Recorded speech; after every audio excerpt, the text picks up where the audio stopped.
आज जो कहानी हम देखने वाले हैं वो एक तरह से एक चेतावनी है। ये हमें दिखाती है कि कैसे कभी कभी हमारा गहरा अकेलापन ही कुछ ऐसी खतरनाक चीजों के लिए दरवाजे खोल देता है जिनकी हमने कभी कल्पना भी नहीं की होती। चलिए एक लड़की के भयानक अनुभव के जरिए इस सच को समझते हैं। कहानी की शुरुआत ही होती है निशा के इन शब्दों से, और आप देखिए ये लाइनें ही पूरी कहानी का सार बता देती हैं। एक गहरा दर्दनाक अकेलापन, और यही वो एहसास है जो आने वाली हर चीज की नींव रखने वाला है।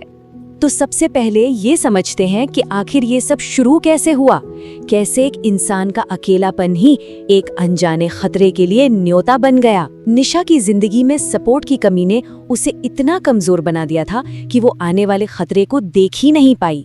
जरा सोचिए, निशा का सहारा एक एक करके उससे कैसे दूर हो गया। बचपन में माँ बाप गुजर गए और अब जो भाई था वो भी काम की वजह से ज्यादातर बाहर ही रहता था। नतीजा, वो अपनी हर भावना, हर डर के साथ घर में बिल्कुल अकेली थी। और यही वो सबसे जरूरी बात है। जब कोई इतना अकेला हो तो उसे किसी भी तरह के साथ की इतनी ज्यादा जरूरत महसूस होती है कि वो एक बेजान चीज में भी सहारा ढूंढने लगता है। और यही बेताबी उस दरवाजे की चाबी बन जाती है जहां से खतरा अंदर आता है। तो अब कहानी उस मोड़ पर आती है जहां उस खतरे को अनजाने में ही निशा की जिंदगी में बुलाया जाता है। और मजे की बात यह है कि वो खतरा किसी राक्षस के रूप में नहीं बल्कि एक दोस्त के रूप में आता है। निशा को एक गुड़िया मिलती है और वो उसे घर ले आती है, पर वो बस इतना ही नहीं करती, वो उसे एक नाम देती है, भवानी, अपनी माँ का नाम। मतलब वो अनजाने में ही अपनी माँ की कमी और अपनी सारी उम्मीदें उस गुड़िया से जोड़ रही थी।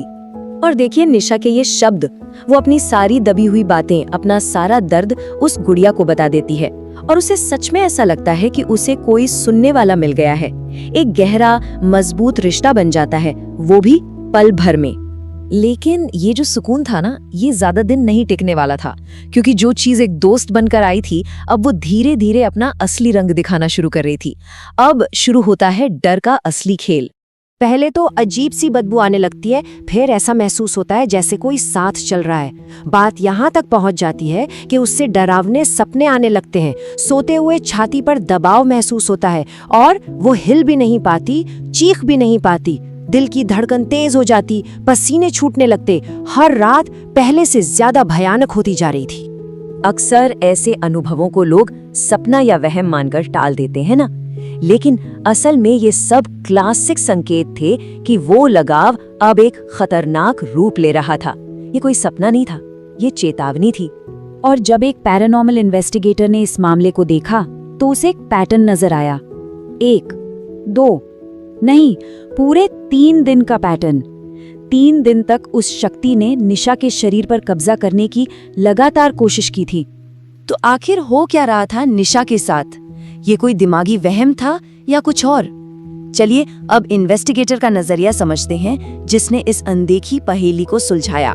देखिए, इन्वेस्टिगेटर का सिद्धांत ये था कि नींद में जब हम सबसे ज्यादा कमजोर होते हैं तब कुछ आत्माएं शरीर में घुसने की कोशिश करती हैं। और ये जो स्लीप पैरालिसिस जैसा महसूस होता है, मतलब हिल डुल ना पाना, वो असल में हमारे शरीर की अपनी आत्मा की लड़ाई होती है जो हमें जगाकर उस घुसपैठ को रोकने की कोशिश कर रही होती है। और यहीं पर वो भयानक धोखा सामने आता है। एक तरफ थी निशा की मासूमियत जो उस गुड़िया में एक दोस्त, एक माँ देख रही थी, और दूसरी तरफ था उस शक्ति का असली मकसद, मुझे तुम्हारा शरीर चाहिए। कहाँ दोस्ती की चाहत और कहाँ जिस्म पर कब्जा करने का इरादा। और फिर इन्वेस्टिगेटर ने एक ऐसी बात कही जो इस पूरी कहानी का सार है। उन्होंने कहा, कुछ परेशानियां हमें ढूंढ लेती हैं और कुछ को हम खुद ढूंढ कर ले आते हैं। और यहाँ आपने एक बहुत दूर की परेशानी को खुद अपने घर में दावत दी है। तो इस पूरी डरावनी कहानी से हम क्या सीख सकते हैं? अगर कोई ऐसा ही अकेलापन या किसी अजीब से नकारात्मक प्रभाव को महसूस कर रहा हो तो वो क्या कर सकता है? चलिए कुछ प्रैक्टिकल बातों पर आते हैं। देखिए, एक सीधी सी बात है, अकेलापन जो हमारे अंदर एक खालीपन पैदा करता है ना, वो भरता जरूर है। सवाल बस ये है कि हम उसे किस चीज से भरते हैं, अच्छे स्वस्थ रिश्तों से या फिर अनजाने में किसी खतरनाक चीज को अपनी जिंदगी में आने देते हैं। तो अगर कभी ऐसा कुछ महसूस हो तो सबसे पहला कदम है उसे मानना, उसे बस एक सपना है कहकर टालना नहीं। दूसरा, ये पहचानने की कोशिश करें कि ये सब कब से शुरू हुआ, क्या किसी नए इंसान या किसी नई चीज के आने के बाद।